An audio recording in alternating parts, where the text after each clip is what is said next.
Hello students, welcome back to my YouTube channel. आज हम करेंगे class +2 physics chapter number 1 electric charges and field. Electric charges and field का ये जो आप वीडियो देख रहे हो ये पार्ट 3 है। अगर आपने पार्ट 1 और पार्ट 2 नहीं देखा है तो वीडियो का लिंक आपको डिस्क्रिप्शन बॉक्स में मिल जाएगा। आप पार्ट 1 और पार्ट 2 दोनों वीडियो ध्यान से देख लें। ये आपका है पार्ट 3। पार्ट 3 में आज हम करने वाले हैं कूलम्ब्स लॉ। कूलम्ब्स लॉ क्या होता है? कूलम्ब्स लॉ के लिए जस्ट हमने सबसे पहले हमने चार्जेस कंसिडर किए थे। बहुत सारे चार्जेस के बारे में हमने पढ़ा। 2 काइंड ऑफ चार्जेस होते हैं, पॉजिटिव और नेगेटिव। हमने गोल्ड-लीफ इलेक्ट्रोस्कोप पढ़ा, हमने चार्जेस के बारे में पढ़ा और क्या क्या पढ़ा हमने, जो कि हमने पार्ट 1 और पार्ट 2 में पढ़ा था। कंडक्टर्स क्या होते हैं, इंसुलेटर्स क्या होते हैं, इलेक्ट्रिक चार्ज क्या होता है, इलेक्ट्रिक चार्ज की क्या क्या प्रॉपर्टीज़ होती हैं और प्रॉपर्टीज़ के regarding quantization of charge, additivity of charge, like charges repel each other, unlike charges attract each other। ये सब सारी चीज़ें हमने लास्ट लेक्चर में पढ़ ली है। सो कूलम्ब्स ने क्या दिया था? कूलम्ब्स ने एक फोर्स को डिफाइन किया था। कूलम्ब्स एक साइंटिस्ट है जिसने एक फोर्स डिफाइन की थी। अगर हम क्या कर ले, दो चार्जेस को लेके चलते हैं। फॉर एग्जांपल हमने लेट कर रखा है कि ए आपकी क्या है, कोई बॉडी है, बी आपकी अदर बॉडी है। अगर ए बॉडी पे चार्ज आपका हमने लेट किया कि चार्ज क्या है, Q1 है।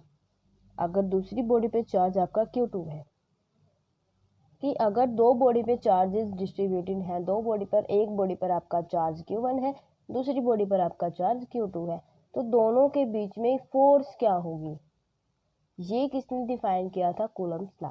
मीन्स कूलम्ब्स ने एक ऐसा लॉ दिया था जिसमें उसने क्या लिया, एक बॉडी ली जिसका चार्ज था Q1, अदर बॉडी ली जिसका मास था Q2, और उसको क्या कर दिया, एक डिस्टेंस पर प्लेस कर दिया। और डिस्टेंस क्या था, हमने लेट कर रखा है, डिस्टेंस क्या है, R है।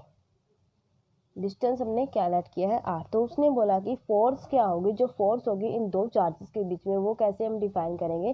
फोर्स इज डायरेक्टली प्रोपोर्शनल होगी, किसके होगी, जो ये चार्जेस है, product of this two charges. Product का मतलब है magnitude of product of these two charges. Means हम दोनों का Q1 Q2 चार्जेस का क्या कर देंगे, मल्टीप्लाई अगर हम दोनों को करते हैं तो फोर्स हमेशा क्या आती है, उसके डायरेक्टली प्रोपोर्शनल आती है। और दूसरा क्या बोला था उसने कि अगर एंड फोर्स क्या होगी, इनवर्सली प्रोपोर्शनल होगी to the square of the distance between them. जो डिस्टेंस होगा उसका अगर हम स्क्वायर करते हैं तो वो क्या होगा, इनवर्सली प्रोपोर्शनल होगा उस फोर्स के।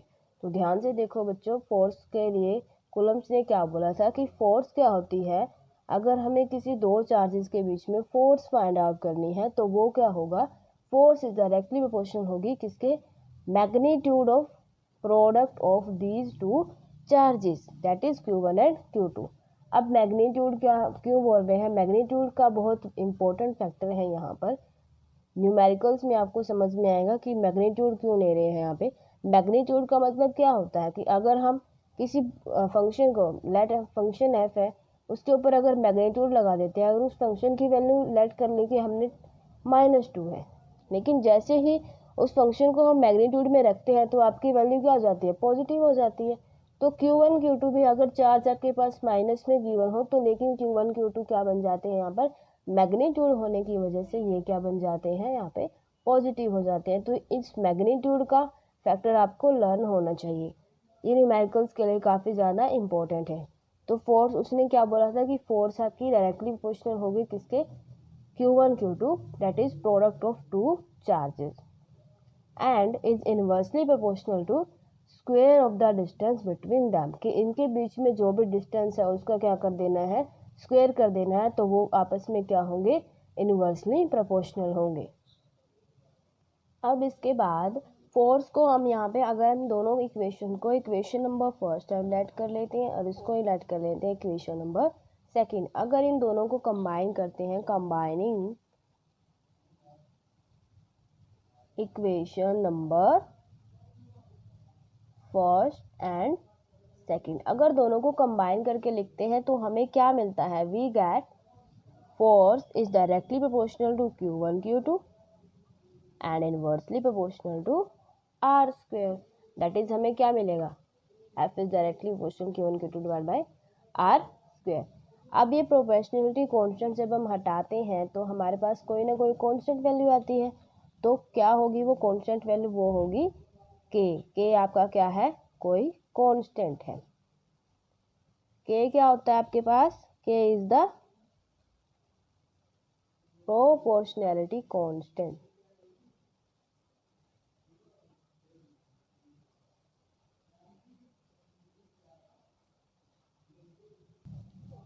And also K is also known as electrostatic force constant. K को हम क्या बोलते हैं, इलेक्ट्रोस्टैटिक फोर्स कांस्टेंट, या फिर के को हम फोर्स कांस्टेंट भी बोलते हैं।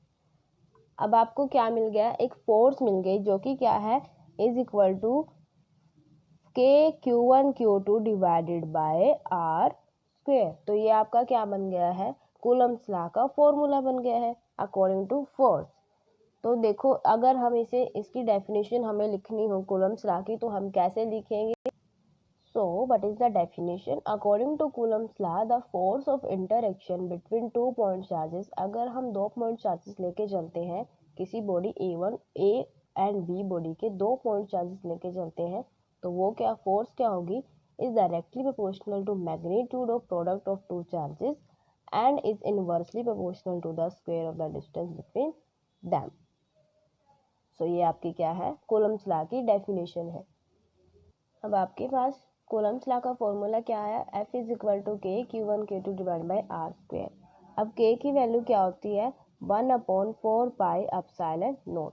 एप्सिलॉन नोट क्या होता है, it is the absolute electrical permittivity of free space. और जो के है उसकी वैल्यू क्या होती है, के इज इक्वल टू, अगर न्यूमेरिकल में आपको सॉल्व करना है तो इसकी कुछ ना कुछ वैल्यू होनी चाहिए। इसकी वैल्यू आपके पास होती है 9 into 10⁻⁹ newton metre square coulomb -2। अब ये यूनिट कैसे आई है अभी आपको पता चलेगा, ठीक है। अब एप्सिलॉन नोट है, उसकी वैल्यू क्या होती है, epsilon naught is equal to 8.85 into 10⁻⁻12 coulomb square newton inverse metre inverse square.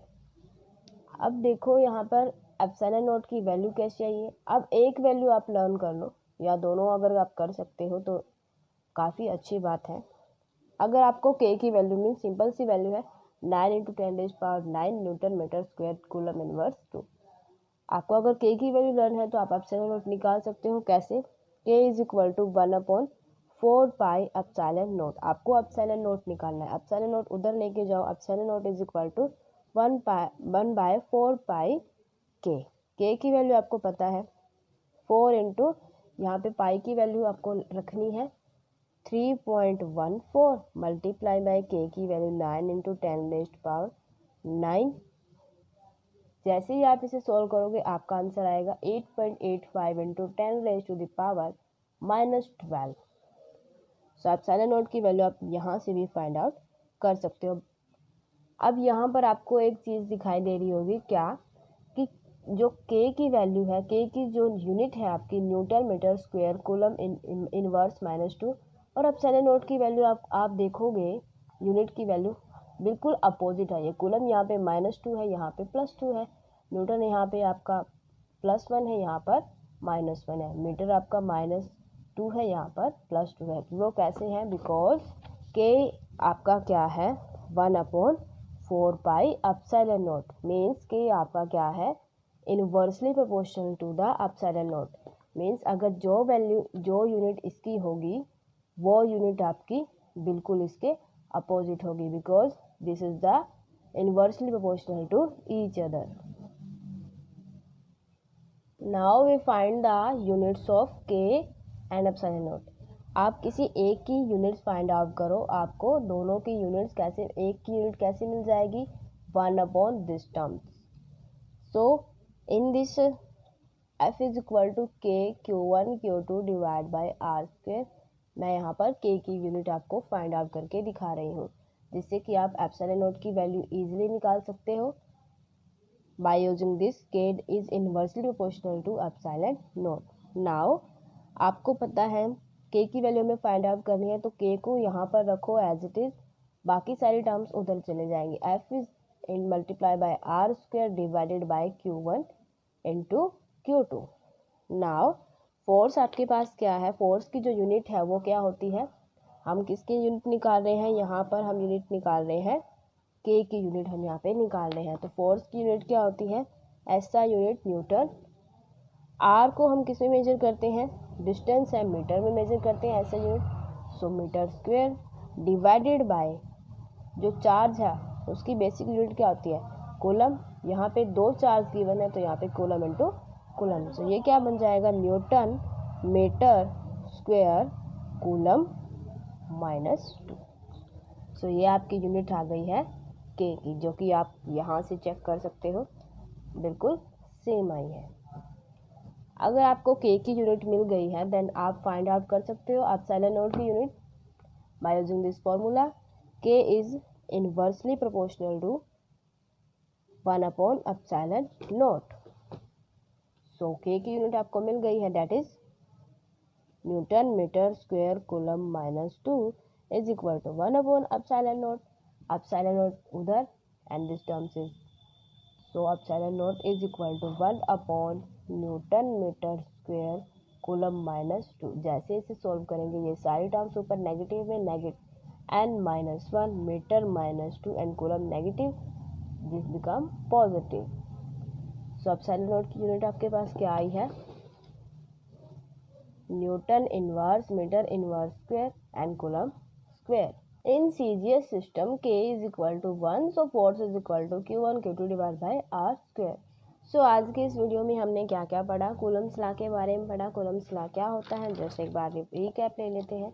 हमने यहाँ पे 2 चार्जेस लिए A और B, Q1 Q2 यहाँ पे 2 चार्जेस हैं, R से डिस्टेंस बिटवीन दैम है। फोर्स हम कैसे फाइंड आउट करते हैं, हमें क्या निकालना है, it is the product of this 2 charges and is inversely proportional to the square of the distance between them। so force आपके पास आ गई है, force is directly proportional to Q1 Q2 divided by R square।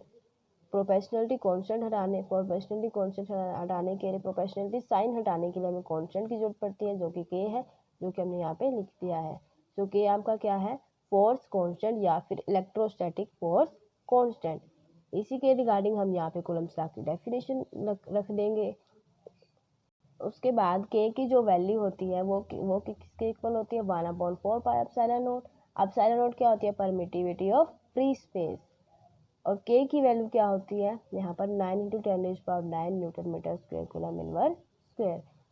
Epsilon naught की value कैसे निकालते हैं, अगर हमें K की वैल्यू नोन है then we have find out the value of epsilon naught by using this formula, K is equal to 1/4 pi epsilon naught and that is equal to 8.85 × 10⁻12 coulomb square newton inverse metre inverse square. अब यहाँ पर हमने units of के निकाली। के की units कैसे निकालते हैं, हमें जो भी टर्म्स गिवन है force multiply by R square, K को इधर रखो, बाकी सारे टर्म्स उधर लेके जाओ। जैसे फोर्स की यूनिट क्या होती है आपके पास न्यूटन, और मीटर, और जो आर है उसकी यूनिट क्या होती है मीटर। कूलम में मेजर करते हैं हम चार्जेस को, तो हम यहाँ से के की यूनिट निकाल सकते हैं। जैसे ही हम के की यूनिट निकालेंगे, after putting the values of K is equal to 1/4 pi epsilon naught, epsilon naught की वैल्यू हमें मिल जाएगी, दैट इज दिस। उसके बाद हमने बताया कि यहाँ पर जो CGS सिस्टम में जो आपके के की वैल्यू होती है वो 1 होती है। सो फोर्स आपकी उस केसेस में क्या होगी, Q1 Q2 divide by R square. This is the very important topic for any board exam, जो भी आप बोर्ड एग्जाम की तैयारी कर रहे हो +2 क्लास के लिए, तो आपके लिए ये टॉपिक काफ़ी ज़्यादा इंपॉर्टेंट है। और नेक्स्ट वीडियो में मैं इसके लिए न्यूमेरिकल्स लेके आऊँगी। Thank you very much.